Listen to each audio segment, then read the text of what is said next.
Bien-aimés de le Seigneur, nous vous saluons au nom de l'incomparable Seigneur Jésus-Christ. Merci à tous les frères et toutes les sœurs, vous qui êtes ici parmi nous. Nous allons prier, mes frères, avant d'aborder un sujet qui nous concerne.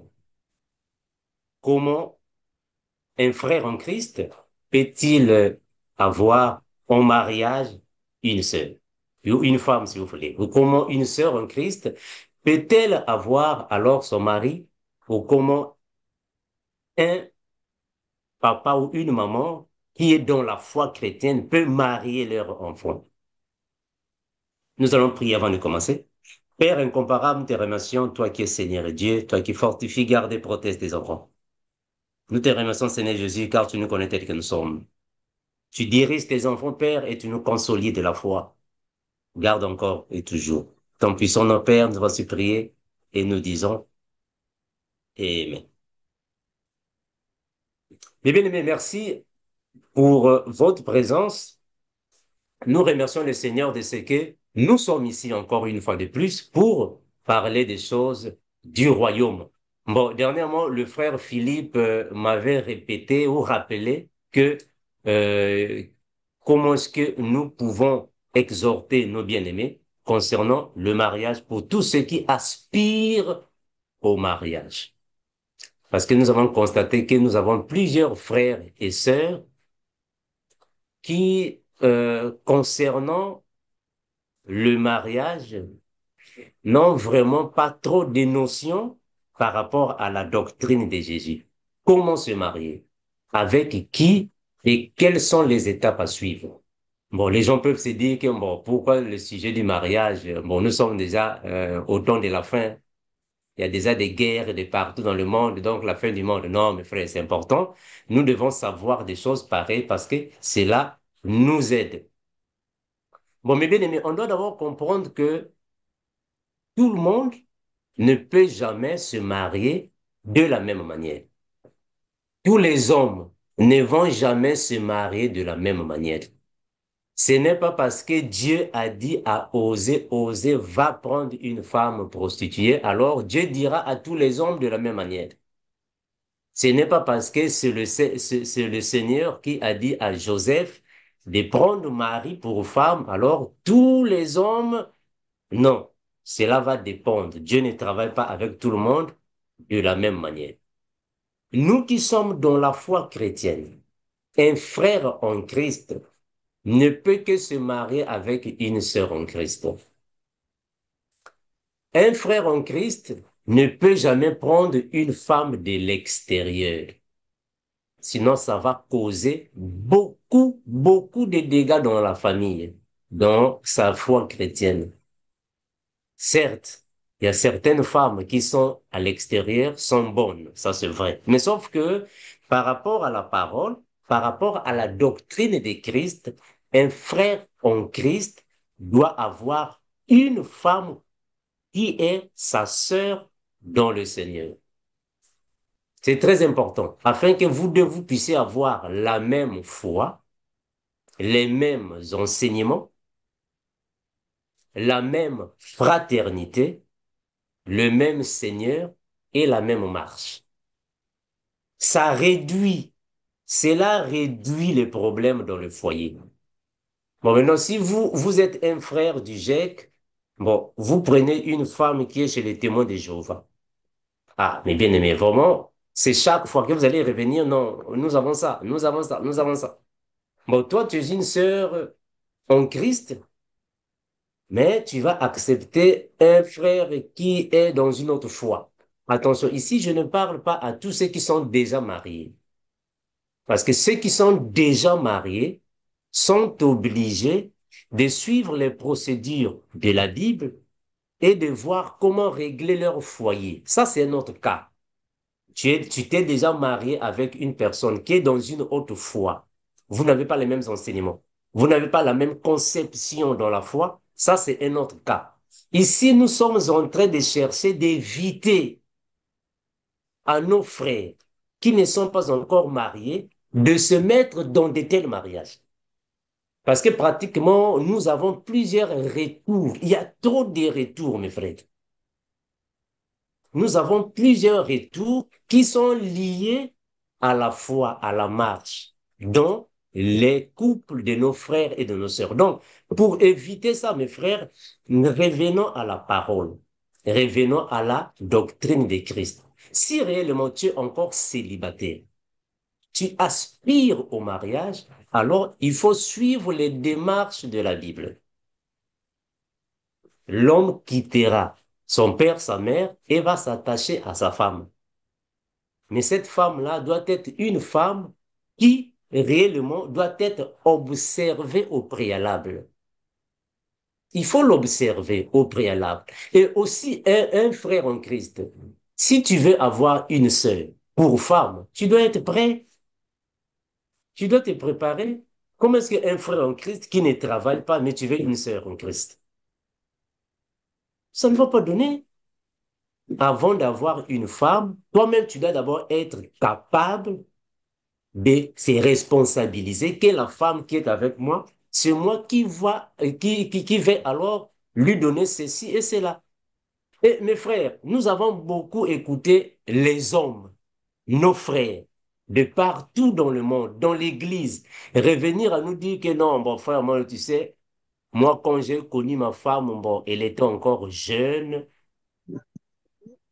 elle était encore très jeune, elle était encore bien, mais avec le temps, bon, elle a changé. Mais tu l'as épousée. Mes frères, on n'épouse pas une femme pour une semaine ou 2 semaines.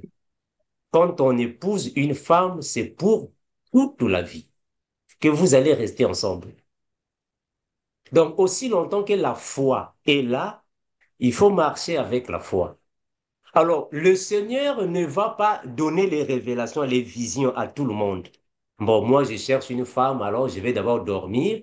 Le Seigneur va me montrer la femme. Non, le Seigneur ne va pas montrer à tout le monde la femme dépend du mariage. Le Seigneur n'agit pas comme ça à tout le monde. Cela dépend. Tout le monde n'est pas pareil. Ce n'est pas parce qu'à un tel frère, Dieu lui a montré dans une vision sa femme, ah, et Dieu va faire ça à tous les frères. C'est pas ça. Certains frères, c'est à toi de voir avec quelle sœur que tu peux te mettre. Tu observes. Tu vas l'observer.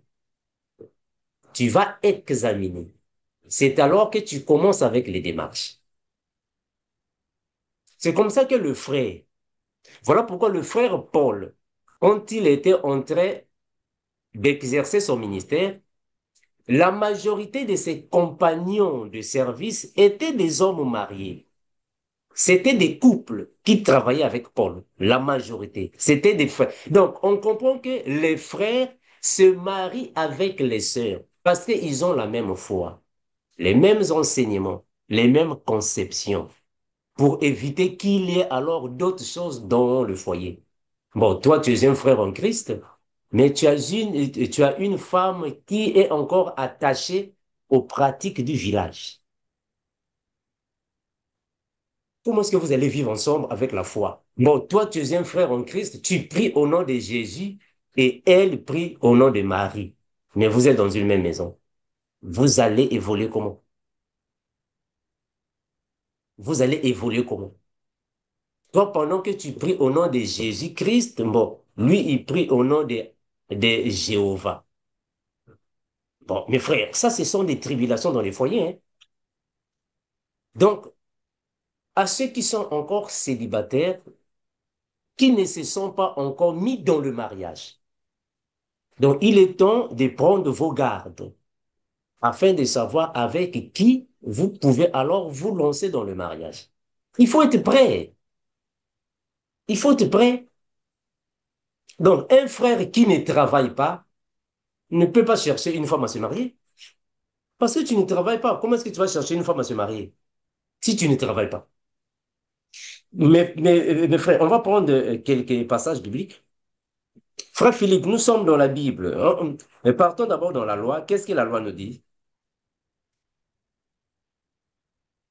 La Bible nous dit ainsi. Ça, ce sont les devoirs d'un homme.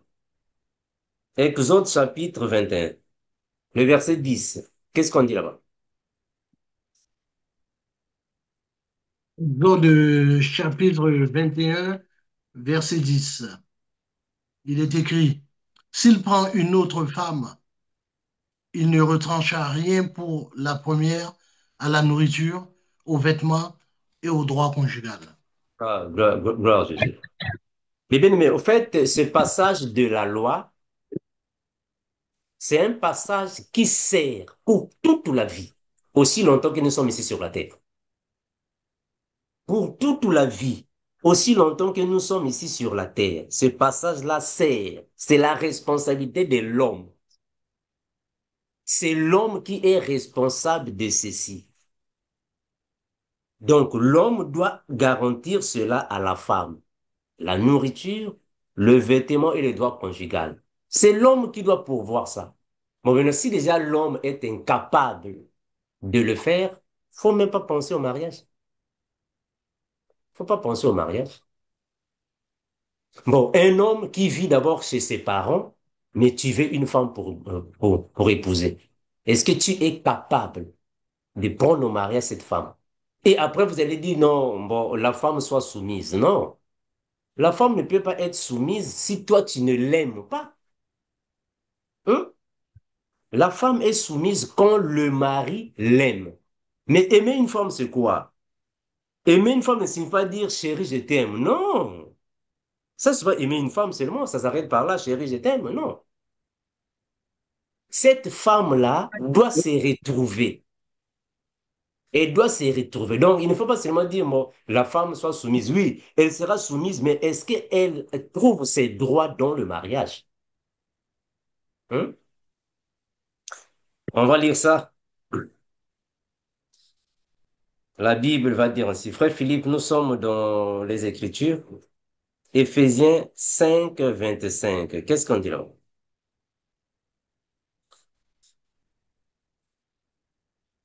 Éphésiens 5, 25.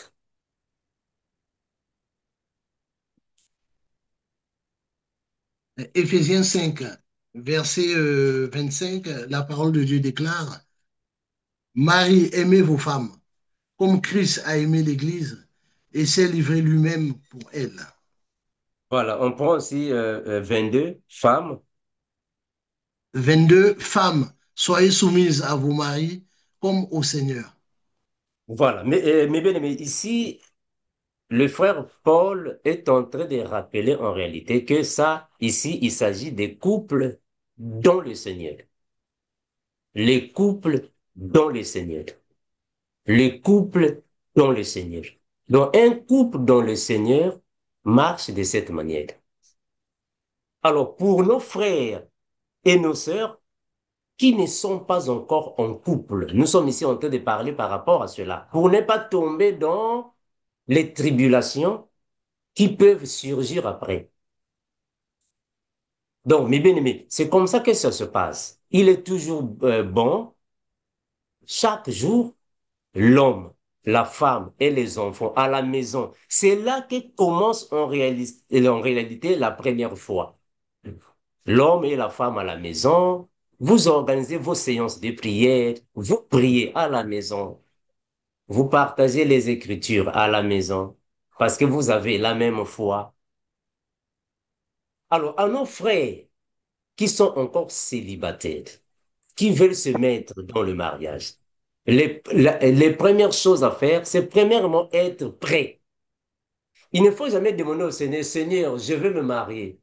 Qu'est-ce que tu fais? Non, je suis encore sur le banc de l'école. Oh, mais tu es sur le banc de l'école, comment est-ce que tu veux te marier? Tu es encore sur le banc de l'école. Pourquoi tu demandes le mariage? Non, Seigneur, je veux me marier, mais qu'est-ce que tu fais dans la vie? Oh non, je suis en train de chercher encore la vie. Mais non, il faut d'abord être prêt avant de demander au Seigneur la femme. Très important, mes frères. Parce que quand la femme viendra, le Seigneur voit ça. Un homme qui maltraite sa femme à la maison commet un péché. C'est un péché. Quand tu maltraites ta femme à la maison, tu commets un péché. Et la femme également. quand tu maltraites ton mari à la maison, tu commets des péchés. Non, il n'y a pas une personne qui peut vivre. Non, moi, je vis dans la sanctification, mais dans ta maison, ta femme ne fait que pleurer. Elle n'est jamais dans la joie. Elle ne fait que pleurer. Elle pleure pourquoi? Le Seigneur ne peut pas bénir un tel mariage, mes frères. Le Seigneur ne peut jamais bénir un mariage là où l'un est dans la joie, l'autre est dans le malheur. Donc chaque fois, il ne fait que pleurer, pleurer, pleurer. Ou il ne fait qu'être dans le malheur. Non, le mariage, c'est pour la joie du couple et les enfants. Parce que ça commence d'abord à papa et maman, puis ça descend vers les enfants. Bon, maintenant, si dans la maison, il n'y a pas la paix, il n'y a pas la joie, il n'y a pas le bonheur, comment est-ce que Dieu va bénir ce couple? Voilà pourquoi le frère Josué disait, moi et ma famille, nous servons le Seigneur. Moi et ma maison, nous servons le Seigneur. C'est bon. Bon, maintenant, vous, à la maison, bon, chacun a son Dieu. Et papa est protestant, maman est catholique, les enfants sont kimbongistes, et les autres témoins de Jéhovah. Mais finalement, il y a combien de fois dans une même maison? Mais frère, vous voyez que c'est un désordre. Donc, tout commence avant le mariage. Avant le mariage, c'est là que les choses commencent. Donc, pour nos frères, nos bien-aimés qui ne sont pas encore dans le mariage, il ne faut jamais se précipiter d'être dans le mariage. Le mariage, c'est tout un combat, mes frères. Le mariage, c'est un combat. Donc, il faut d'abord être prêt avant de se lancer dans le mariage. C'est un combat.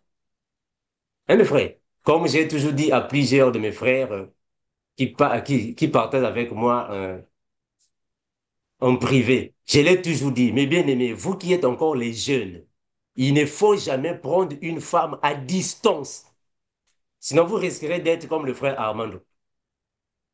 Toi, tu vis au Canada, tu vas te marier avec une femme qui est au Congo. Oh, mais est-ce que tu la connais? Hmm? Toi qui vis en Belgique, tu vas avoir des fiançailles avec une femme qui est au Cameroun. Non, mais mes frères, c'est le mariage. Vous allez vivre ensemble. C'est une chose que vous allez rester ensemble pendant toute la vie.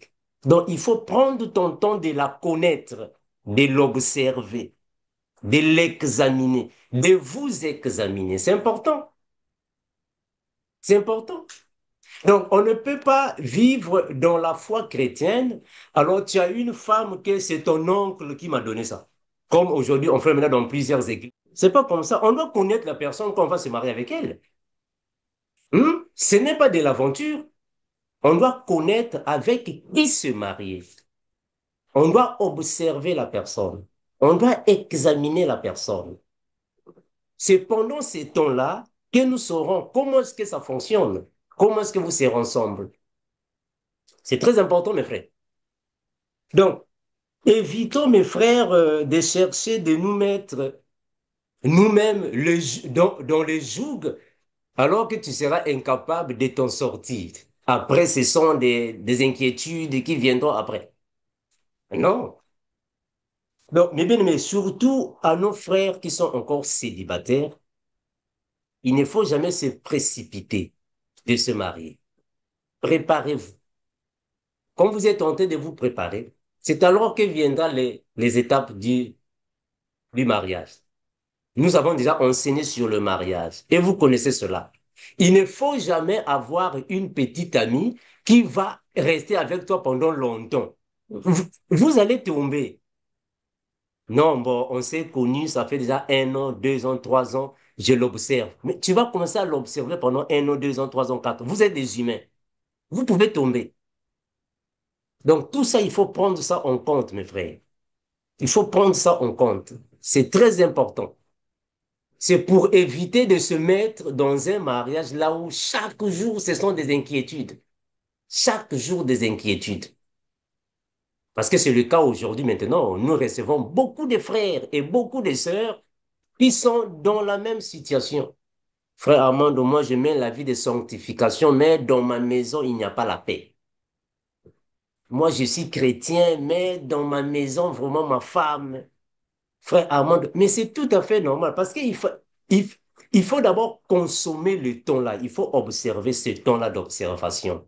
C'est avec le temps que vous allez vous marier. On ne peut pas épouser une femme par la beauté du visage parce que non, elle est très jolie. Non, il faut observer. Il faut observer ça. Quels sont ses fruits? Les fruits, c'est quoi? Il faut observer ça afin d'éviter qu'il y ait, en fait, qu'il n'y ait pas alors le langage que nos aînés dans la foi nous disaient, bon, Dieu pourvoira. Non, Dieu va nous aider. Si Dieu lui-même connaît ce qu'il fera, non, mes frères. Dieu, avant de te pourvoir, il faut d'abord connaître comment est-ce que les choses marchent. Ce n'est pas seulement Dieu pourvoira, tu vas faire des choses comme ça dans le sentiment de Dieu. Dieu pourvoira. Mes frères, nous, dans la saine doctrine, nous ne pouvons pas venir avec les notions telles que non, bon, si l'homme n'a pas d'argent, la femme va l'épouser. Non. Comment est-ce que la femme va épouser l'homme? Dans la saine doctrine, une femme ne peut pas épouser l'homme. C'est l'homme qui épouse la femme. C'est l'homme qui épouse la femme et pas le vice-versa. Parce que c'est l'homme qui est le chef du foyer. Donc, c'est à toi de le faire et le Seigneur sûrement ne manquera jamais de te protéger, de te bénir, de pourvoir à tes besoins. Donc, il faut mener ça comme une vie continuelle de prière. C'est toute une vie de prière avant d'arriver à cela, à cette étape. Eh bien, mais je ne sais pas si vous avez des questions. Nous allons nous arrêter par ici. Je crois que beaucoup de questions ont surgi dernièrement, chaque fois quand nous parlons sur ce sujet du mariage. Et le Seigneur nous aidera toujours de la manière que nos frères et nos sœurs ne puissent pas tomber dans les divergences conjugales. Cela, je crois que va aider plusieurs parmi nous et éviter alors qu'il y ait peut-être les attaques, les pièges de Satan. Parce que chaque fois, quand il y a des problèmes dans un foyer, le diable peut être là présent. Le diable peut être présent. C'est ce que le frère Paul a dit. Quand il y a trop de problèmes dans un foyer, le diable est présent pour vous désunir les plus belles. Que le Seigneur vraiment nous fortifie, vous fortifie, afin de voir avec qui se mettre dans le mariage. La sœur Marie, je ne sais pas si il y a des réactions des frères et des sœurs. La sœur Marie. Oui, frère Amando, ah oui, il y a la sœur Pauline.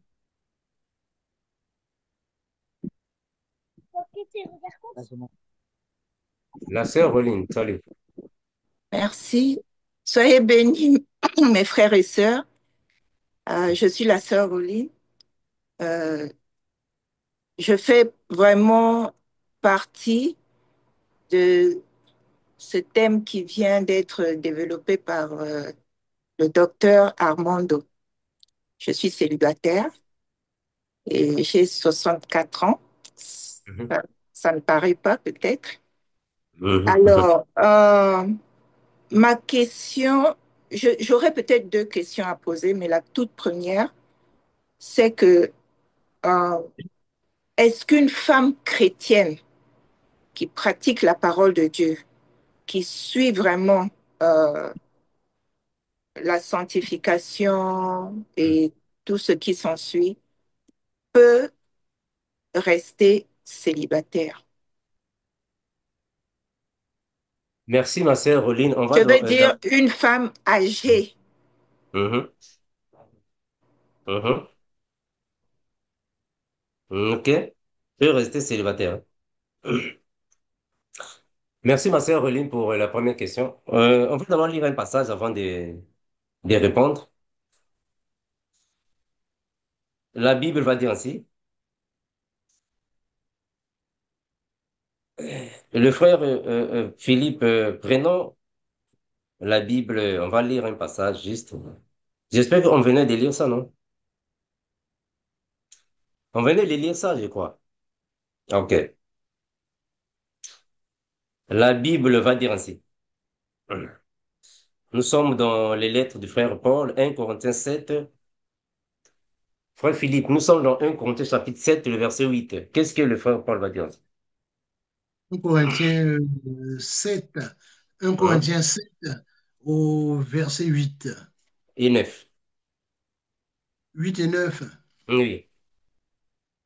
Quoique je vous ai attristé par ma Non, lettre, 1 Corinthiens chapitre 7. ah, d'accord, 1 Corinthiens chapitre 7, Mhm. verset 8 et 9, tu m'as Eh dit, hein? oui, oui. Verset 8. Mais c'est vous qui commettez l'iniquité. Non, non, non, non. 1 Corinthiens chapitre 7, le verset 8. 1 Corinthiens chapitre 7, au Mhm. verset 8. Ah, Mhm. d'accord, d'accord. J'étais pas à la page. 1 Corinthiens chapitre 7, verset 8. À Oui. ceux qui ne sont pas mariés et aux veuves, je dis qu'il leur est bon de rester comme moi. Mais s'ils manquent de continence, qu'ils se marient, car il vaut mieux se marier que de brûler. Voilà. J'espère que ici le frère Paul a déjà répondu à la question de la sœur Roline. Bon, on va seulement commenter, mais sinon le frère Paul a déjà répondu. Il a dit ainsi, à ceux qui sont célibataires ou veufs, j'ai dit qu'il leur est bon de rester comme ça. Donc le frère Paul est en train de dire que à ceux qui sont célibataires ou veuves, il est bon de rester comme ça. Mais, le verset 9, s'il manque de continence, qu'il se marie, car il est mieux de se marier que de brûler. C'est-à-dire qu'une femme célibataire qui mène la vie de sanctification, il est bon de rester comme ça. Mais si la femme manque d'incontinence, l'incontinence ici, c'est-à-dire que la femme manque la présence de l'homme, les activités sensuelles avec l'homme, donc il est mieux de se marier. Mais parmi nous, vous allez comprendre qu'il y a des personnes que le Seigneur a donné cette grâce, cette capacité de supporter. Mais il y a certaines personnes qui n'ont pas cette capacité de supporter. Donc, elles peuvent se marier. Donc, la sœur Roline, tu peux te marier si tu manques de l'incontinence. Tu peux te marier. Ça va, ma sœur? Merci, docteur Armando. Ma deuxième préoccupation, c'est que euh, Hein? je dirais, je parle de moi, et Hein? peut-être d'autres sœurs vont se retrouver dans ça, que étant une femme déjà âgée, j'ai Mhm. toujours répondu à mes enfants que vraiment, je ne me vois pas en train de rentrer dans le foyer, dans un mariage. Mhm. Je, non, je préfère servir le Seigneur Mhm.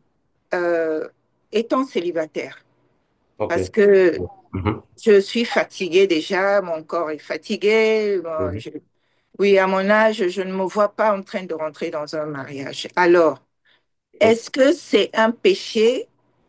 Ou alors, je me suis dit, ou alors il y a une idée dans ma tête disant que j'ai trop prié pendant que j'étais jeune fille, que le Mhm. Seigneur pourvoit aussi à mon besoin d'être une femme dans le foyer et qu'il n'a pas répondu certainement à ce moment. Je ne dis pas que le Seigneur est incapable de faire un miracle, Mhm. que maintenant, là, dans ma tête, je me dis, c'est bon là. Très bien. Mhm. Mhm. Voilà. Non, tu ne commets pas un péché. Tu ne commets pas un péché si réellement tu as pris cette ferme décision de rester tel que tu es. Donc, le frère Paul l'a dit, il est mieux de rester comme lui. C'est-à-dire qu'il est mieux de rester célibataire. Donc, si tu as pris cet engagement de rester célibataire par rapport à ton âge, par rapport à ta condition physique, reste tel que tu es. Tu ne commets pas un péché. Ça va, ma sœur? Tu ne commets pas un péché. Mais ne tombe pas. Ne tombe pas dans le péché. Donc, reste comme ça, mais ne tombe pas dans le péché. Ça va, ma sœur Oli? Je voudrais ajouter un petit A Mhm, mhm, dans ce qui vient d'être dit. Mhm, Comme le Seigneur est souverain mhm, et que nous ne connaissons pas le nombre de nos jours mhm, et qu'il fait ce qu'il veut quand il veut, si le Seigneur apporte quelqu'un dans ma vie et que je suis capable d'accepter cette personne par rapport à mes dires, mhm, mhm. est-ce que cela va, euh, disons, je ne dis pas que le Seigneur sera frustré, mais est-ce que Mhm. cela ne va pas être un choc? Non, non, non, ça ne sera pas. Ma sœur Roline, le Seigneur connaît ton cœur plus que toi-même. C'est-à-dire que tu peux dire devant nous comme bon, moi je ne veux plus parce que ceci, cela. Mais le Seigneur connaît la profondeur de ton cœur. Il fera comme ton cœur décide. Si réellement, c'est d'avoir ou de ne pas avoir, le Seigneur te protégera. Ce qui compte ici, c'est de mener la vie de sanctification. Le Seigneur lui-même saura. Il connaît ce que ton cœur désire. Il connaît ça. Donc, même si devant les gens, tu peux dire Z, mais il connaît en réalité c'est A. Il connaît ça. Donc, il te donnera ce que ton cœur désire. Donc, pour ça, vraiment, remets ça entre les mains du Seigneur. Prends la décision comme tu l'as pris. Continue de prier. Il saura lui-même ce qu'il fera. Ça va, ma sœur. Et la sœur Marie.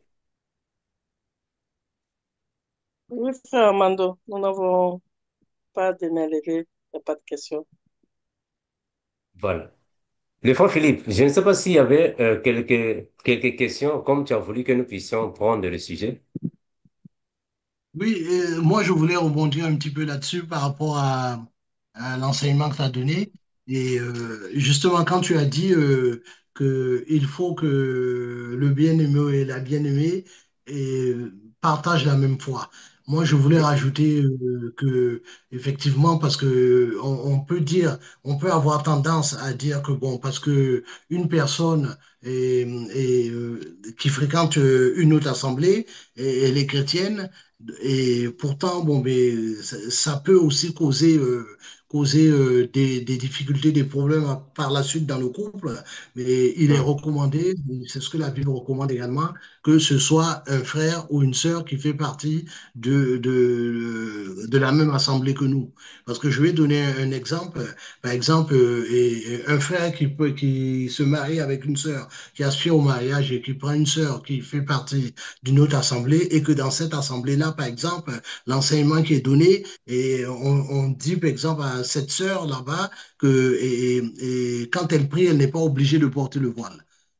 Alors que c'est pas cet enseignement-là que nous avons ici. Ou par exemple, un autre enseignement, par exemple, si par exemple c'est un frère ou une sœur, hein, et Hmm. vice-versa, mais qui fréquente une autre assemblée et qu'on leur dit, par exemple, dans cette assemblée que Jésus n'est pas Dieu. Par exemple, ça aussi, ça peut causer aussi des problèmes.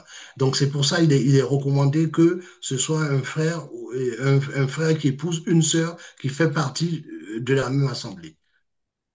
Bon, mais oui, frère Philippe, c'est ce que nous disons toujours, au fait, à nos frères et à nos sœurs, que il est toujours préférable d'avoir un conjoint qui a la même foi. C'est pour éviter qu'il y ait dans la maison ces divergences. C'est pour éviter. Ayez les mêmes enseignements. Bon, vous êtes dans le GEC. Bon, vous prenez une femme qui est dans le groupe des Gédons de la Tchétchouva. Bon, est-ce qu'à la maison, vous allez vous sentir bien? Bon, vous êtes dans le GEC, vous allez prendre une sœur qui est dans le groupe de Marcelo Tounasi. Est-ce que vraiment à la maison, vous aurez cette paix? En fait, c'est ça aussi. C'est ça aussi le problème. Bon, vous êtes chrétien, bon, mais votre femme est branamiste. Ça ne va pas tenir, hein. À la maison, vraiment, vous aurez vraiment des sérieux problèmes par rapport à la compréhension des choses. Parce que la compréhension des choses ne va pas être égale. Et c'est à partir de là qu'il y ait des conflits dans la maison. Donc, vous pouvez avoir 5 enfants, 3 enfants vont chez les protestants, les 2 enfants vont chez les catholiques. Ah, ça ne tient pas. Ça ne tient pas, mes bien-aimés. Cela va créer des problèmes. Donc, il est toujours mieux d'avoir un conjoint dont les enseignements sont les mêmes à la maison. Vous pouvez partager, comme le frère Paul a croisé les Princiles, les Prisca, les Aquilas. Ils avaient les mêmes enseignements. Donc, toutefois, ils pouvaient toutefois partager les enseignements avec leurs frères. Donc, c'est ça, frère Philippe, nous exhortons à nos frères, vraiment, qui ne sont pas encore mariés, les célibataires.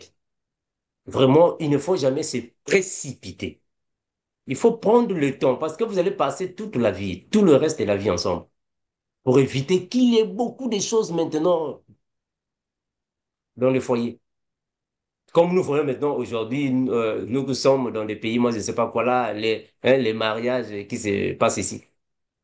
On se marie le dimanche, le mardi c'est le divorce. Ça ne tient pas. On se marie le premier, le 5, ce sont les combats. Ça ne tient pas parce qu'il n'y avait pas, faites l'observation là, le temps. On doit se donner le temps. Bon, les gens se marient à cause des papiers. Bon, parce que moi, je n'ai pas de papiers, je veux avoir les papiers. Bon, je veux prendre au mariage une femme qui a des papiers pour que je puisse avoir les papiers. Ça ne tient pas. Un chrétien ne peut pas se mettre dans des histoires pareilles, non? On s'est marié seulement parce que je veux avoir des papiers. Ça, c'est quoi ça? Dieu ne peut pas bénir des mariages comme ça. Parce que Dieu connaît déjà que ça, c'est un mariage c'est par intérêt. Il ne veut pas bénir ça. La sœur Marie, la sœur Marie. Oui, frère Armando. Il y a la sœur Flore qui avait levé la main, je ne sais pas, parce que là, elle vient de décider. Sœur Flore, c'est ça. Oui, bonjour Tu mon es frère. là? Oui, je suis là, mais c'est un peu en Ah, dehors du sujet, donc c'est à cause de ça. Ah, je ne sais pas si je peux toujours poser la question. oui, d'accord. Il y a le frère bienvenu. Bien, je laisse le frère bienvenu, parce que comme c'est hors sujet, c'était un autre sujet, c'était une autre question que j'allais poser. Donc, je laisse le frère bienvenu. Allez-y bien, frère. Alors, merci, frère Armando, pour l'enseignement. J'aimerais aussi renchérir sur un point, parce que, bon, on dit souvent aux hommes de, c'est eux qui sont les responsables, c'est eux qui sont les chefs de foyer, c'est vrai. Mhm, Mais est-ce que apôtre Paul même a dit aux femmes, c'est-à-dire qui sont avancées dans la foi, d'exhorter les jeunes dames ou bien les futures femmes à prendre soin de leur foyer. Voilà, parce que la Bible dit que la femme est l'aide pour l'homme. Donc le mhm, fait de dire que l'homme, c'est l'homme qui doit forcément satisfaire la femme, pas avec l'argent.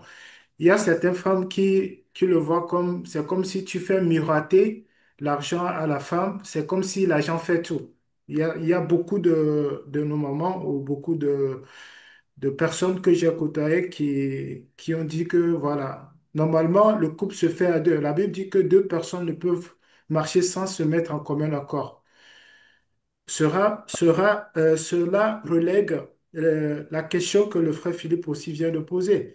mhm, Par exemple, je suis un homme, on s'est marié et puis ma femme fréquente une autre église.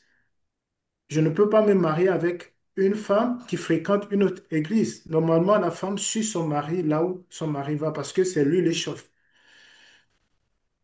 Donc, qu'est-ce que mhm, vous pensez du fait que normalement, on doit instruire aussi les jeunes femmes à ne pas compter sur l'homme? Par exemple, si ton mari, vous êtes marié, et puis dans un an, ton mari est mort, et que tu n'as pas de ressources, comment est-ce que vous allez vous en sortir? Parce que la vie, c'est une prévision. Donc, je peux dire, dans le livre de Proverbes aussi 31, on voit la femme aussi, la femme vertueuse, comment elle participe ou bien elle aide son mari. mhm, Aujourd'hui, la vie est dure où on voit des hommes aussi perdre leur emploi. Est-ce que la femme aussi peut comprendre la souffrance ou bien les exigences énormes que l'homme a? envers la famille ou bien envers le couple. Donc, c'est un peu ça la question ou bien euh, les expériences aussi que je voulais partager. Merci. Ouais. Bon, Frère Bévini, merci d'abord pour cette préoccupation. Premièrement, il faut d'abord comprendre que ça, c'est dans le mariage. Dans le mariage est différent de avant le mariage. Ça, c'est dans le mariage. Une fois que vous êtes déjà dans le mariage, oui, la femme doit faire quelque chose, non? La femme doit faire quelque chose. La femme ne va pas seulement rester là, bras croisés. Bon, bien qu'avec le modernisme, la femme aussi doit faire ceci, travailler avec le modernisme. OK, on comprend ça. Ça, c'est dans le mariage. Dans le mariage, quand l'homme est financièrement faible, la femme peut venir au secours. C'est bon, ça c'est vrai. Mais ça, c'est dans le mariage. Mais avant le mariage, c'est d'abord l'homme qui doit être capable de faire ça. L'homme d'abord doit être capable. Bon, moi, je vais prendre une femme. C'est à moi de chercher la maison là où mettre la femme. C'est toi l'homme, premièrement. Tu cherches la maison là où tu vas la mettre.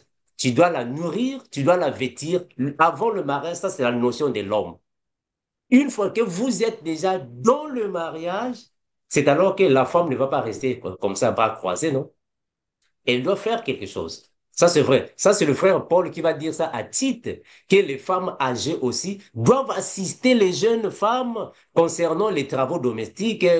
Ça c'est vrai. Mais on n'a pas dit que la femme ne va pas s'instruire. La femme ne va pas étudier, elle ne va pas travailler avec le système que nous avons dans le monde actuel. Bien que dans les années passées, dans les années où la loi de Dieu était encore en vigueur, la femme restait à la maison. La femme restait à la maison, c'est l'homme qui partait travailler. Bon, mais avec le modernisme, nous sommes obligés d'accepter ça tel. La femme va travailler pour venir aussi soutenir son mari et ses enfants. Mais en réalité, ce sont les devoirs de l'homme. Parce que même ce que le frère Paul a dit à Tite, il a bien dit, pour les travaux domestiques, c'est-à-dire dans la maison. La femme doit faire ça. Donc, la femme aussi doit soutenir son mari. Mais c'est le mari qui est obligé de le faire. Heureusement, malheureusement, aujourd'hui, on voit ça, c'est le contraire.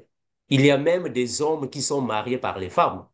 C'est la femme qui a marié l'homme. Oh, comment est-ce que la femme va marier l'homme? Oh non, je n'avais pas d'argent, c'est elle qui m'a marié. Ça n'a pas de sens. C'est l'homme qui marie la femme. Et non, la femme marie l'homme. La Bible a dit, l'homme quittera son père et sa mère. Donc c'est l'homme qui quitte premièrement et l'homme va chercher la femme. Ce n'est pas la femme va quitter, va chercher l'homme.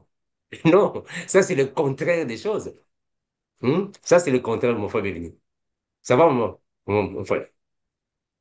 Merci, Hein? merci frère Amando. Et Vas-y. je voulais aussi reposer une question. Par exemple, est-il mal, par exemple,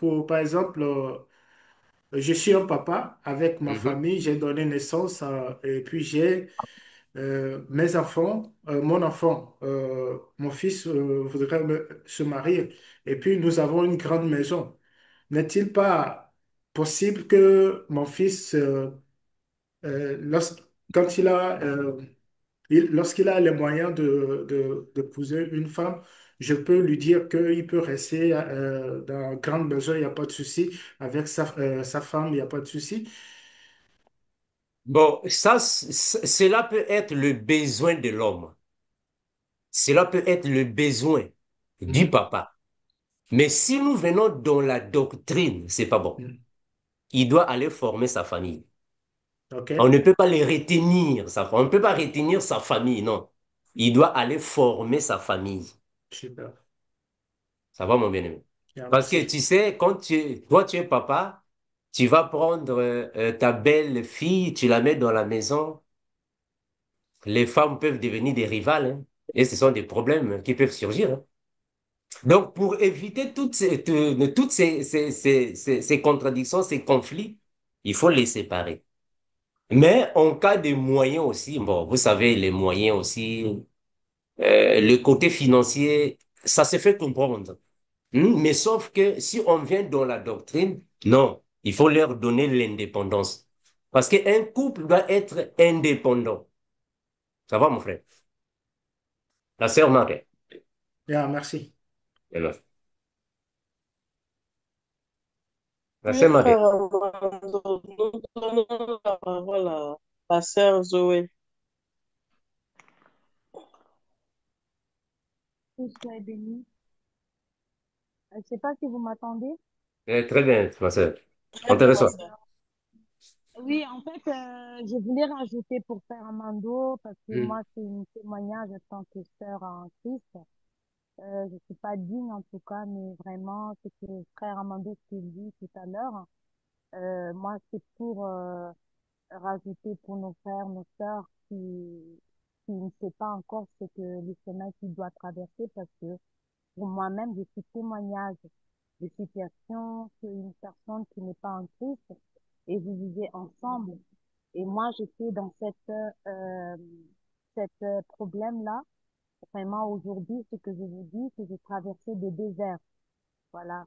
Et que moi, je dis toujours que la volonté du Seigneur soit faite. Et vraiment, c'était pire et pire. Je crois que Père Mandoy connaît un tout petit peu mon histoire. Mais vraiment, c'est une, on peut dire que c'est une, vraiment, c'est des choses que nous, on n'éprouve jamais la paix.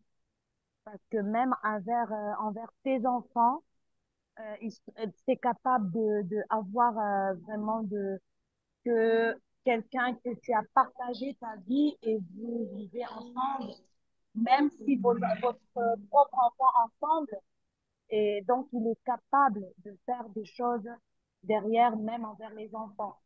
Donc moi, je suis témoignage de ça et pour que nous, on fait très attention parce que cela, tout à l'heure, j'ai levé la main. En même temps, j'ai rajouté euh, que je demande la prière, en fait, pour ma fille. Parce que moi, vraiment, j'ai des filles qui, comme le père Mandel l'a dit, que ce n'est pas en paix du tout, c'est comme un danger. Parce que nous, c'est le Seigneur qui connaît dans le cœur de chacun, mais en moi, en tant qu'être humain, la personne que je vivais aujourd'hui, voilà, il n'y a plus de confiance parce qu'il ne connaît pas le Seigneur. J'ai eu des attaques, vraiment des attaques pires et pires. Et voilà, je n'ai pas de pouvoir que le Seigneur, c'est toujours ma force. Donc, je demande la prière à la fin pour ma fille parce que le Seigneur empêche son voyage parce qu'aujourd'hui, ici à France, c'est les gens à l'assistance sociale qui nous avoué le problème que la partie de situation dans le foyer comme ça, il amène ses enfants et il revient plus. Donc, c'est un enfant et ils ne savent rien du tout à propos des choses qui se passent. Et c'est juste ça qu'il faut faire très attention à ceux qui sont encore célibataires, comme Père Mandel a dit, que vraiment que le Seigneur nous a donné de bons cadeaux, que si ceux qui désirent le mariage, ceux qui sont encore prêts pour avancer avec le mariage, tout ça, nous, on a traversé beaucoup de choses. Mais pour moi, je suis encore un peu jeune, je suis 44 ans, vous voyez comme ça, je sais pas si c'est à mon âge, mais avec les choses qui nous frappent nos cœurs, en fait, qui nous brisent nos cœurs, moi-même, ça m'a avancé. Moi, je n'ai pas désiré pour le mariage, mais voilà, nous, on est de chair, comme Frère Mando, il a dit que faut pas euh, faire tomber. Donc, voilà, c'est juste ça, mes frères et sœurs. Faut faire très attention que le Seigneur nous aide. Voilà, donc moi, que je demande pour les assemblées, pour la prière, pour ma fille, parce que le voyage, c'est bientôt, donc c'est un peu dur pour moi. Moi qui a que le Seigneur qui en fait ce voyage pour elle. Voilà. Merci, merci, sœur Zoé. Nous comprenons ce que tu es en train d'endurer. Nous sommes ici pour l'assistance. Toutefois, appelle-nous. Nous croyons que le Seigneur ne manquera jamais de te visiter, de te protéger. Nous savons ce que tu es en train d'endurer. Voilà pourquoi nous donnons ces genres d'exhortations pour éviter à ceux qui sont encore célibataires de tomber dans les mêmes divergences, dans le même conflit, dans le même perturbante turbulence. Merci, ma sœur Zoé. La sœur Maria. Oui, frère Amando, nous donnons la parole à la sœur Pauline. Merci, merci vraiment bien aimé dans le Seigneur. Le sujet que nous sommes en train d'aborder est très délicat pour nous les hommes parce que la base, c'est la famille. La base commence par papa et maman. Et quand tout ne va pas, euh, la génération qui viendra, si vraiment il n'y a pas le Seigneur, c'est la catastrophe. Mais comme nous sommes les enfants de Dieu, nous lisons la parole de Dieu et le Seigneur nous demande de pratiquer la parole de Dieu. Et dans le GIEC, nous sommes en train de nous nourrir d'une bonne herbe et nous sommes à une bonne source. Nous buvons d'une bonne source. Ma question, je ne sais pas, on l'a déjà survolée. Euh, la Bible nous dit, ne vous conformez pas au siècle présent. Le frère Armand vient de le dire tout à l'heure, ce qui se passe ici aux États-Unis, là où nous sommes. Euh, Ma question, c'est que quand des jeunes ou un homme et une femme se rencontrent en tant que chrétiens, moi je parle des chrétiens parce que nous sommes chrétiens, en tant que chrétiens du GIEC, je précise bien, en tant que chrétiens du GIEC, et ayant déjà écouté la parole de Dieu, célibataire, homme, célibataire, femme, est-ce que il est encore bon, comme le monde le dit, vivons ensemble? Viens, on va seulement vivre ensemble. Peut-être on va partager. Le Seigneur même va nous aider. On va partager on appelle ici les billes. On va partager les billes. Viens, on va vivre ensemble. Or, la parole de Dieu nous dit, fuyez, fuyez l'impudicité. Fuyez l'impudicité. Il y aura la fornication, l'impudicité, tout ce qui s'ensuit. Alors, ma question c'est, quand deux chrétiens du GIEC se rencontrent, est-ce qu'ils peuvent dire, viens, on reste ensemble? Est-ce que cela est possible? C'est ça ma question. Bon, ma sœur Pauline, tu parles d'un frère et d'une sœur. Oui, d'un frère et d'une sœur du GIEC, parce que bon, je ne vais pas prendre les assemblées, je parle de là où je suis. Est-ce qu'ils peuvent dire, bon, ben, tu sais, le Seigneur m'a dit, nous pouvons nous marier, ben, viens d'abord, on vit ensemble. Et puis, on va conjuguer nos efforts financiers. Et Mhm. puis, bon, ben, le Seigneur va nous donner la force. Est-ce que c'est possible? Bon, non, ma sœur, premièrement, ce n'est pas possible. C'est une mauvaise chose à faire. Un chrétien et une chrétienne ne peuvent jamais vivre ensemble avant le mariage. Sinon, les deux là vont tomber. Même si vous allez vous dire, non, bon, nous sommes forts dans la foi, non. Même dans les pensées, vous allez tomber. En parole, en pensée, vous allez tomber. Un frère en Christ ne peut pas vivre avec une femme dans une même maison alors que vous n'êtes pas mariés. Vous êtes des humains. Il y a toujours des attractions, des attirances, des sentiments. Vous êtes des personnes. Un homme qui connaît la parole, qui marche dans la sanctification, ne peut pas vivre dans une maison. Bon, j'ai une concubine. Nous vivons dans une même maison. Non, non, faut pas faire ça. Tu peux être attiré.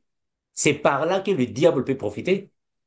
L'homme ne peut que vivre avec une femme dans une même maison quand les parents de la femme l'ont donné l'autorisation. Parce que, mes frères, vous savez, la bénédiction a une certaine source. On ne peut jamais être béni parce que, bon, non. Un homme, avant de prendre une femme, un homme, avant d'être dans une même maison avec une femme, il faut que les parents de la femme-là donnent la permission. Mais les parents de la femme-là ne te connaissent même pas. Son papa ne te connaît pas. Sa maman ne te connaît pas. Ses frères ne te connaissent pas. Ses oncles ne te connaissent pas. Bon, viens, on va vivre seulement ensemble. Vous êtes dans le péché. Vous commettez le péché.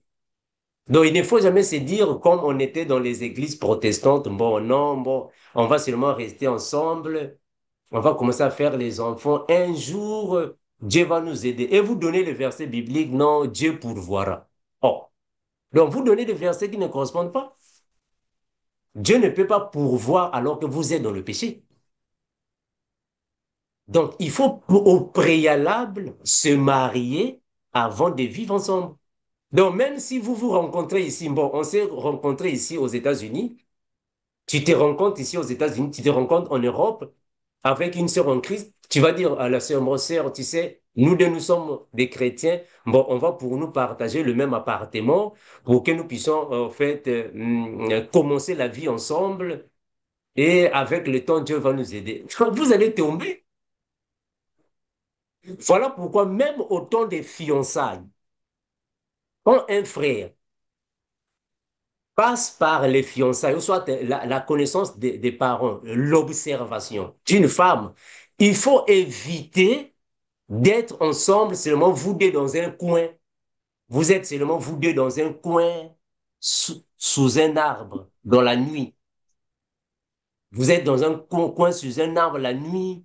Vous allez commencer à se promener, à se tenir. Non, vous êtes des humains, ça peut vous attirer l'un vers l'autre. Il faut éviter ça. Il faut éviter ça. Un chrétien ne peut pas être collé avec une femme qui n'est pas la tienne. C'est pas ta femme. Toi, tu es un homme qui marche dans la sanctification. Tu ne peux pas être collé avec une femme. Bon, vous êtes collé pourquoi? Vous êtes déjà marié? Oh non, nous sommes en train de préparer le mariage. Donc, séparez-vous. Vous êtes collé pourquoi? On ne peut pas être collé parce que cela peut vous dire. Mes frères, le diable est malin, hein. Le diable, il est malin. Il peut vous attirer et vous allez tomber. Donc, il faut toujours se marier au préalable avant de vivre dans une même maison. Si vous n'êtes pas marié, ne pensez même pas de vivre dans une même maison. Donc, même si vous dites que non, bon, nous avons des chambres séparées, lui, sa chambre est là-bas, moi, sa chambre, non, mes frères, les sentiments n'est pas des barrières, non, non pas des barrières. Les sentiments, non pas des barrières. Comment est-ce que vous allez mettre les barrières là où il y a des sentiments? Vous allez tomber. Donc, pour éviter de tomber, il ne faut pas se mettre dans ça. Il faut toujours chercher, toujours de se marier avant de rester ensemble. Très important, mes frères. Ce que nous disons ici, c'est très important. Non, mes frères, c'est pour garantir la foi, ta foi dans le Seigneur. Parce que si quelqu'un ne fait que tomber, même si tu pries, tu tombes, tu pries, tu tombes, tu n'es toujours pas digne devant le Seigneur, tu es toujours sale. Tu as des vêtements sales. Or, avec les vêtements sales, mes frères, quelles que soient tes belles phrases dans la prière, si tu as des vêtements sales, le Seigneur va difficilement ou ne pas t'exaucer. Tu as des vêtements sales. Eh, mes frères, il faut tout chercher d'avoir des vêtements propres devant le Seigneur. La Sœur Maria. Sœur Maria. Oui, frère Armando, nous donnons la parole à la sœur Orokia. Merci, ma sœur. Euh, euh, euh, Avant de donner la question, je voulais dire à la sœur Zoé, vraiment courage, ma sœur. Comme l'autre fois, si tu avais entendu mon témoignage, ce n'était pas facile avec ma fille qui était dans l'action sociale, des ans et quelques. Et Dieu l'a fait grâce. Le moment venu, selon sa volonté, elle est retournée à la maison. Courage, quelle que soit la difficulté, Papa bon Dieu, il est là. Il ne m'a pas abandonné, il ne va pas non plus t'abandonner parce que je ne sais pas mieux que toi. Tu sais, et il a fait venir le pluie dans les champs de les bons comme dans les champs de les gens qui ne sont pas bons. il est juste, il est un bon Dieu juste, il est bon. Je voulais seulement te dire ça, ma sœur, courage. Et ça va aller. C'est pas facile. Et je voulais dire à la maman, vraiment, ok, c'est tous les deux personnes qui se l'aiment, ils veulent se marier.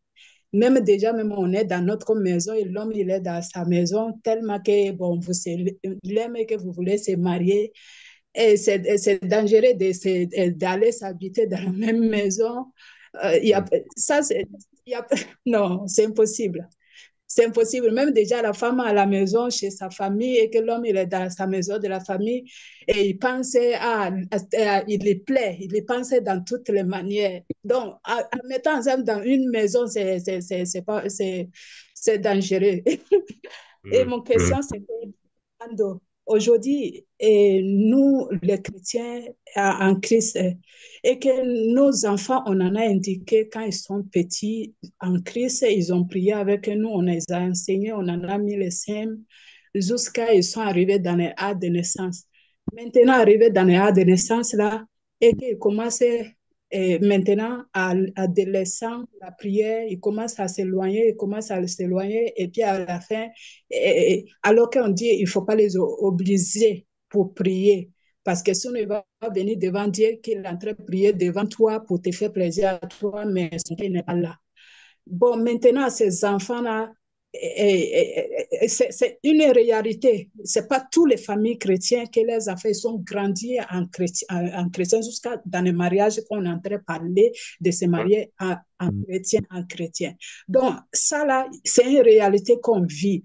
Moi-même, je le vis. Et il y en a aussi beaucoup qui le vivent même avant moi. Mais à ces enfants-là, comme ça, qui sont délaissés après dans l'enseignement de Christ et qu'ils sont partis dans le monde et qu'on n'a pas forcé pour les faire enseigner à ces enseignements-là jusqu'à dans le mariage. À ces enfants-là, qu'est-ce que nous, on va faire dire pour les mariages, quand il va rencontrer à quelqu'un qui n'est pas en Christ, toi, tu vas l'imposer qu'il doit se marier en Christ.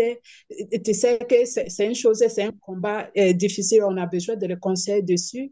Et que aussi, les enfants qui, à l'âge de naissance, commencent de laisser l'enseignement. Qu'est-ce que nous, les familles, qu'est-ce que nous, on doit faire? Qu'est-ce que nous, on doit faire? On doit les maintenir en Christ. Il ne faut pas S'il vous plaît, les micros, fermez le micro. Quand on dit il ne faut pas les forcer, qu'est-ce que nous, on doit faire pour pouvoir les aider pour qu'ils grandissent en Christ jusqu'à dans le mariage? Et moi, je sais que ce n'est pas tous les chrétiens dans la famille qui grandissent les enfants jusqu'à en Christ jusqu'à le mariage, comme les musulmans ils font à ces coins-là. Qu'est-ce que nous, on doit faire à ces coins-là, s'il te plaît? Si tu peux nous conseiller ou donner Mais merci. Et on va lire un passage. La Bible va nous dire ainsi. Frère Philippe, nous sommes dans la Bible. On va prendre seulement un passage. Cela va nous aider un peu de commenter.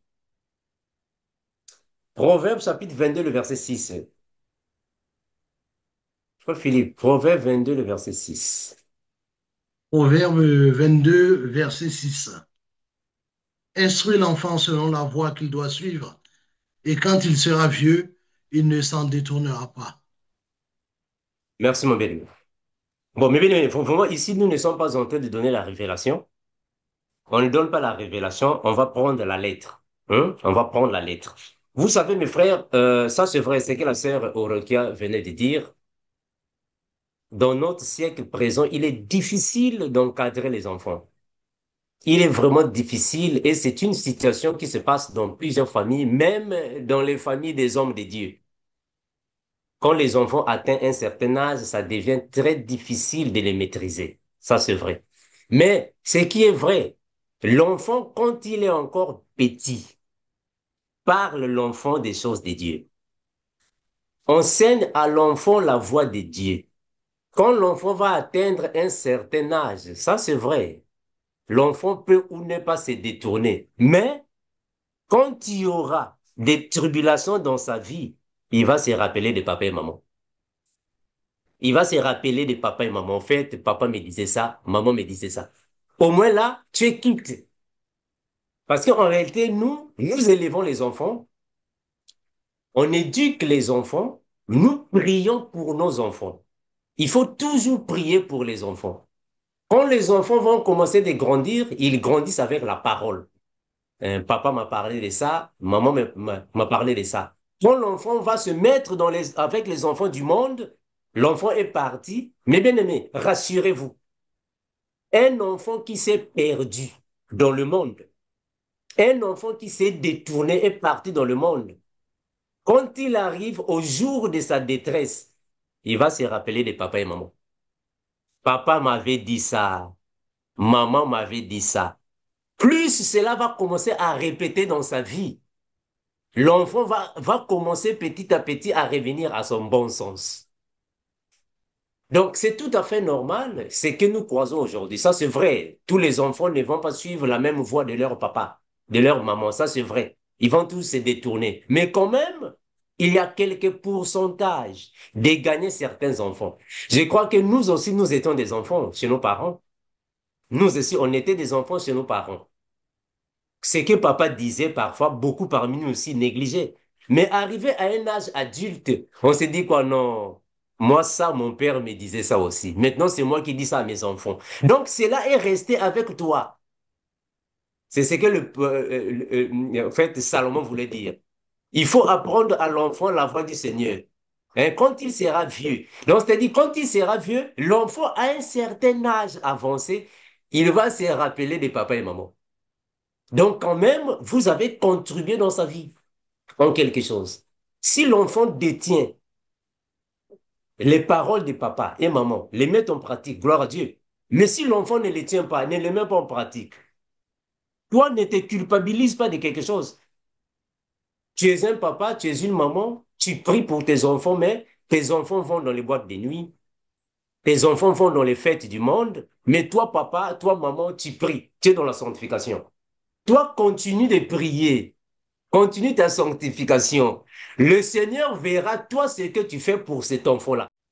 Mais frère, vous savez, le Seigneur connaît que tu as des enfants. Toi, ce que tu fais, parle à tes enfants la parole. Enseigne tes enfants la parole depuis le bas âge. Quand l'enfant va grandir, même si l'enfant est devenu musicien dans le monde, mais un jour, ah, ma mère me disait qu'il y a des femmes, il ne faut pas leur faire confiance. Ma mère m'avait dit, il faut toujours prier avant de dormir, même s'il est dans le monde. Mais il y a quelques connaissances qui vont rester à l'enfant. C'est comme ça qu'on doit faire. Mais sinon, on ne peut rien. C'est comme aujourd'hui avec les réseaux sociaux. Nous prions avec nos enfants, on protège nos enfants. Mais malheureusement, tu es surpris ou surprise, l'enfant est sur Facebook, c'est sur TikTok. L'enfant est sur TikTok. Mais donc toi, qu'est-ce que tu vas faire? Tu vas aller taper l'enfant en question. Tu vas faire quoi avec l'enfant en question? Taper l'enfant, parfois, n'est pas la solution. Parfois, tu empires avec la situation. Continuons de prier pour nos enfants, mes frères. Prions pour les enfants. Les écoles, là où ils sont, c'est qu'on leur apprend là-bas. Toi, à la maison, parfois, tu ne sais pas. Prions pour les enfants. C'est le Seigneur qui sera avec eux. C'est le Seigneur qui va les diriger. Mais ce qui est vrai, ce n'est pas parce que tu es dans la sanctification et que tous tes enfants seront dans la sanctification. Attention, parfois non. Certains peuvent se détourner. Maintenant, toi, ce que tu fais, continue de prier. Continue de prier. C'est le Seigneur lui-même qui verra ce qu'il fera avec ses enfants. Ça va, mes frères. Mais sinon, on ne peut pas les contrôler 100%. Vraiment, si c'est pour les contrôler 100%, oublions vraiment cela. Remettons les enfants entre les mains du Seigneur. Le Oui, Seigneur va c'est les accompagner. Ça va, mes bien-aimés. Oui, c'est clair, Frère Mando. Amen, alléluia. Et Frère Mando, maintenant, s'il y a les enfants qui ont grandi comme ça et qui n'est pas servi en Christ, que maintenant il veut se marier et toi, tu es chrétien. Et à son mariage, maintenant, c'est un homme là-bas qu'on ne sait même pas ce qu'il a choisi. Il n'est pas dans la même en Christ comme toi et qu'il veut se marier. Quelle est notre participation, nous chrétiens, et nos enfants qui s'est marié, qui n'a pas suivi l'enseignement, comme tu as dit, mais il va l'apprendre après, il va se rappeler après. Toi, Et comme qu'est-ce que nous, maman, hmm. Vas-y, ma sœur.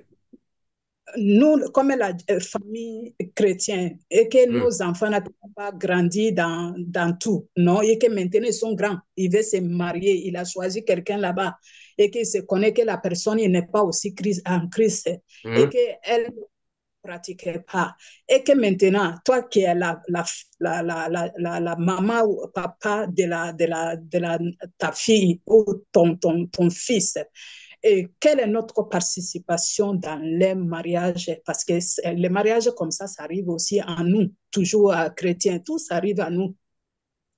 Très bien. Bon, mais vous savez, surtout ceux qui sont de l'autre côté, c'est-à-dire qu'ici, dans les pays, bon, là où la liberté, on ne peut pas obliger quelqu'un de faire quelque chose. Bon, tu es un chrétien, tu es une chrétienne, ton enfant va prendre en mariage une femme païenne qui est dans le monde.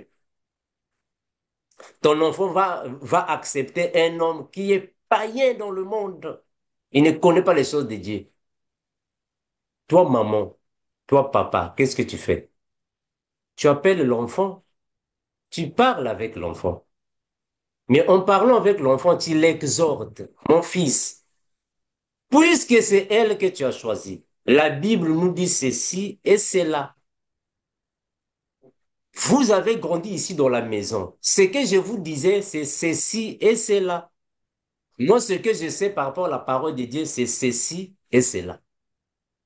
Si c'est elle que tu as choisi, c'est lui que tu as accepté, quand même, nous n'allons pas vous obliger de vous séparer. Parce que tu ne vas pas les obliger.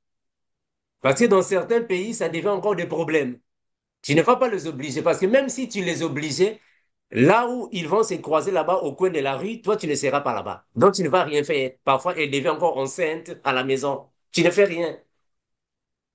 Plus tu vas l'assommer, elle sort encore, elle revient enceinte à la maison. Présente l'enfant la doctrine de Jésus. Parle de Jésus. Si elle veut partir, ça va, elle va. Toi, continue de prier pour l'enfant. Remets toujours aux mains du Seigneur l'enfant. Là où l'enfant ira, c'est ce que nous avons dit. L'enfant qui est né dans une famille chrétienne, qui a écouté papa, écouté la maman depuis le bas âge. Quand l'enfant va grandir, l'enfant va se tordre dans le monde. Un jour, il va se rappeler de papa. Il va se rappeler de sa maman. Maman me disait ça. Papa me disait ça. Si réellement le Seigneur veut racheter cet enfant, mes frères, rassurez-vous, il va revenir à la maison. Elle reviendra à la maison. À moins Oui, que ça frère, soit seulement un enfant ou soit une fille perdue. Mais un jour, il ou elle reviendra à la maison. d'accord. Parce que ça va C'était rester dans l'enfant, ça va rester dans lui, dans l'enfant. Quand il va aller là-bas dans les boîtes de nuit, dans le monde, avec la musique, les choses, un jour, même sur le lit de l'hôpital, quand il restera seul, tous les amis l'ont fui, il reste seul, il va commencer à pleurer papa et maman. Ça va revenir en l'enfant. Papa me disait ça, maman me disait ça. Hein, mes frères? Donc, ce sont des choses de la vie. Nous ne pouvons pas les contourner. Les choses sont comme ça. Les choses sont comme ça. La sœur Maria. Bon, nous allons elle a vers la fin, mais bien aimé. dit, La sœur Maria. Oui, frère, maintenant, nous avons encore demain la sœur Roline et après, ça sera la sœur Émilie. Merci, bien-aimé dans le Seigneur. Merci, frère Armando. Euh, Tout à l'heure, le frère Armando a parlé des vêtements sales. Mhm. Et ça me ramène à l'enseignement que nous avons eu, je crois, il y a deux semaines de cela ou 3 semaines, parlant des vêtements sales et des vierges folles. Alors, ma question, c'est de savoir, lorsque une sœur ou un frère chrétien meurt dans la situation de viens, on vit ensemble, pourtant ils sont des chrétiens. Ils ont cru en Dieu. Ils pratiquent vraiment la parole. Ils pratiquent la parole entre guillemets parce qu'ils sont déjà ensemble sans être mariés. Mais ils sont ensemble, ils vont à la prière, ils reviennent, ils vivent ensemble. Mais il arrive que la sœur ou le frère arrive à mourir. Et cette âme qui part, est-ce qu'ils seront des vierges folles qui attendront l'autre arrivée du Seigneur? Ou bien, comment ça va se passer? Ou bien ils sont Bon, vraiment perdus? bon, mes bien-aimés, on doit d'abord comprendre que vivre ensemble, célibataires, qui vivent ensemble, ne commettent pas un péché. Parce qu'on doit vraiment préciser ça. Deux personnes célibataires, un homme et une femme, qui vivent ensemble, ne commettent aucun péché. Là, on est d'accord. Mais ça peut produire le péché. Ça peut amener au péché. Depuis lors qu'il y a maintenant des attirances, des impulsions, des attractions entre les deux corps, ça peut mener au péché. Mais nous croyons qu'un homme et une femme qui vivent ensemble, il y aura toujours quelques séquences. Donc, il faut éviter. Ce que la sœur en fait, Roline dit, non. Là, il n'y a pas de vierges folles là-bas. On parle des vierges folles dans la grande tribulation. Ceux qui meurent en Christ dans la grande tribulation. C'est là qu'il y a la notion de la Vierge folle. Mais ceux qui meurent en Christ avant la grande tribulation, il n'y a pas la notion de la Vierge folle. Toute personne qui meurt dans le péché va à la perdition. Je répète, toute personne qui meurt dans le péché est perdue. Donc là-bas, ce ne sera plus ceci qui va compter, elle pratiquer la parole. Non, quand on pratique la parole, c'est-à-dire on mène la vie de sanctification. Pratiquer la parole ne signifie pas dire donner les offrandes, donner les dîmes, avoir le baptême d'eau, prier pour non. Quand il n'y a pas la vie de sanctification, c'est fini. Donc, les deux personnes-là qui vont vivre ensemble doivent se mettre, doivent être sûrs que la sanctification est là. Alors, si vous vivez ensemble, après, bon, ma sœur, je t'aime, ah, là, vraiment, ça va commencer à créer encore d'autres ennuis. Ça, il faut éviter ça, parce que là où il y a le plus et le moins, ça va donner d'autres choses. Il faut éviter ça. Eh, mes frères, vraiment, il faut éviter ça, quoi. Il faut éviter ça. La sœur Marie, est-ce qu'on peut prendre la dernière question? J'espère qu'il est déjà tard. On doit laisser Il y a les la frères. sœur Émilie, mais je ne sais pas si on peut aussi donner la main à la sœur Flore. La Et sœur puis, Émilie. Bon, ouais. mais vraiment, nous sommes presque à la fin. Oh, La sœur Émilie. ce sera prochainement pour moi. Ah, Soyez ok, bénis. voilà. Mm. Ok. D'accord. Bonsoir à toute l'Assemblée. Frère Amando, désolé de prendre la parole. Je ne pouvais pas rajouter, j'ai voulu ne pas parler de ça. C'est juste un témoignage concernant les enfants. Parce que Hein? lorsque chaque fois que je parle, je me sens très concernée parce que j'ai compris avec le temps que l'enfant dont le Seigneur m'a fait grâce, c'était pour pouvoir apprendre de lui et mieux en parlant des choses que j'ai vécues, ces choses. Et je parle de ça concernant mon fils actuellement. Mon frère, bienvenue, votre jeune frère qui est le nôtre n'est plus celui que vous avez connu, sûrement vous avez remarqué. Mais je suis en paix le concernant. Pourquoi? Parce que avant, comme le frère Amando a dit, on doit parler de la parole à ses enfants. Depuis qu'il est né, il est né vraiment avant 1 an, il connaissait déjà ces choses jusqu'à maintenant. Mais maintenant, il a avoisine 17 ans. Ça fait comme s'il a totalement changé.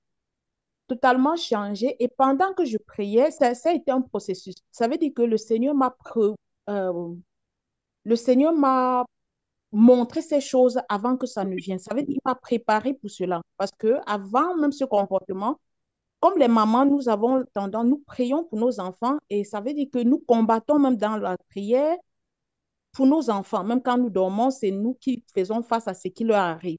Mais plus le temps passait, le Seigneur m'a amené à me mettre de côté. Donc, ce qui fait que dans les combats, le Seigneur ne me permettait pas de combattre. Il me disait, vois, pour me montrer l'état d'âme de l'enfant, pour me montrer à quel moment, à quel point il se situe. Mais si je dis ces choses maintenant, ça veut dire que dans la communion avec le Seigneur, il nous prépare même quand les difficultés arrivent. de telle sorte que avant que je ne laisse tomber pour avoir finalement la paix le concernant, parce que je voyais son comportement se dégrader, mais ce que le Seigneur m'avait montré longtemps plus tôt, plusieurs fois, je gardais ça dans mon cœur. Ça veut dire, je voyais son état d'âme et je priais plus pour ça, que le Seigneur lui fasse grâce. Mais ça ne fait pas quelques mois, le Seigneur m'a donné une parole le concernant, disant, dis-lui de m'invoquer le jour de la détresse et je lui répondrai. Et cette parole, c'était il clair pour moi pour comprendre que ce que j'ai vu là, ce n'est que le commencement des choses. Ce n'est que le commencement des choses, mais j'ai eu la paix disant que Seigneur, s'il faut qu'il passe, parce que le Seigneur connaît toutes choses. L'enfant prodige est parti, mais il est revenu. Il y a d'autres Mhm. enfants qui doivent aller cogner leur tête pour revenir. Mais une fois que le Seigneur nous répond, soyons en paix. Et j'ai cette paix. Raison pour laquelle, quand mon fils parfois crie dans cette maison, mes frères, je parle en riant parce que ça m'amène parfois à rire. Je dis, Seigneur, tu me fais comprendre l'état du cœur des êtres humains. Tu as dit, nos cœurs sont vraiment rebelles et durs et méchants, c'est vrai. Donc, à mon enfant, je vois qui j'étais avant que le Seigneur ne me fasse grâce. Et à mon enfant, je vois que ce que la parole dit est vrai et le Seigneur est fidèle et il ne nous abandonnera pas.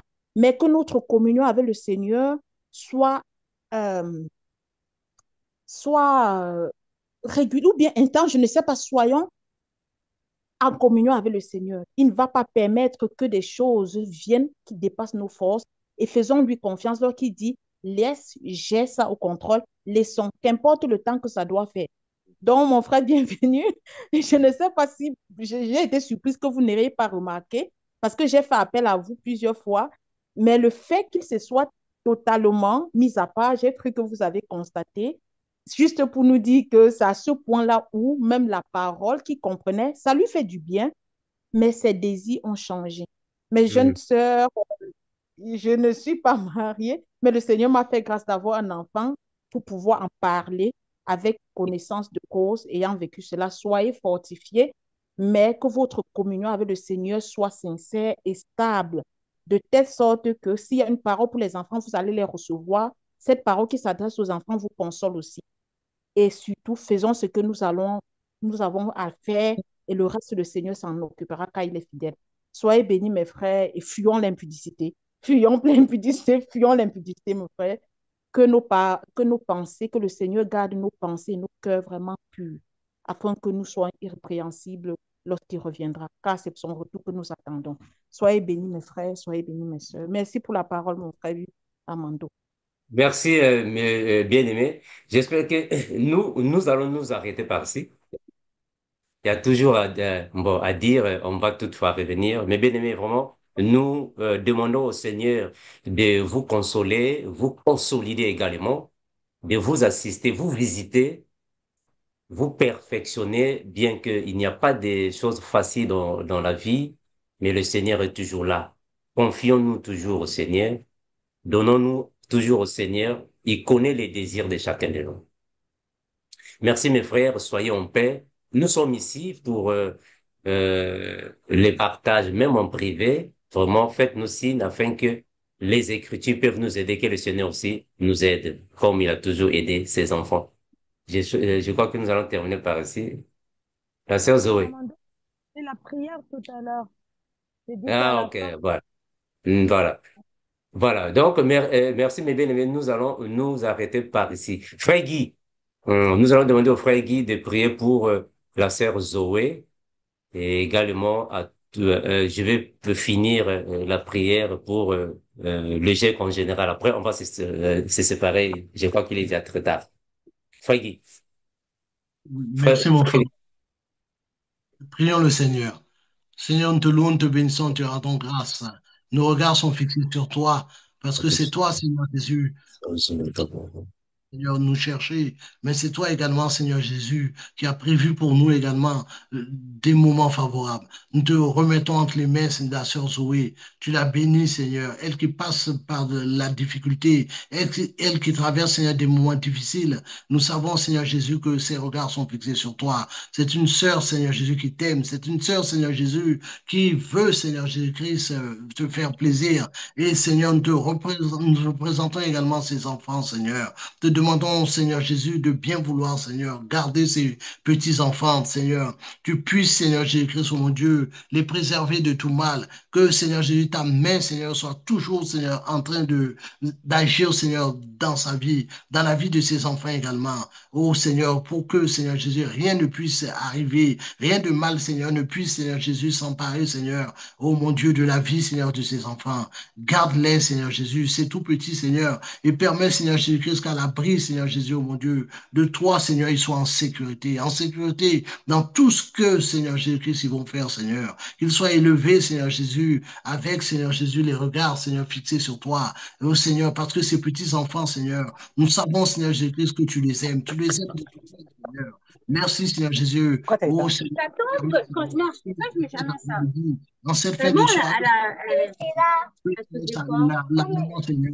Puis, Seigneur Jésus-Christ, oh mon Dieu, retrouver, Seigneur Jésus, oh mon Dieu, la joie de vivre, et que ces petits-enfants également, Seigneur, puissent, Seigneur, au travers de leur maman, Seigneur, oh Jésus, recevoir, Seigneur, la paix, Seigneur Jésus, qu'elle puisse, Seigneur Jésus-Christ également, Seigneur, avoir, Seigneur, toutes les facultés nécessaires pour pouvoir, Seigneur, éduquer ces enfants dans de bonnes conditions. Béni soit ton Saint-Nom, Père, dans le nom de Jésus, nous avons prié. Amen.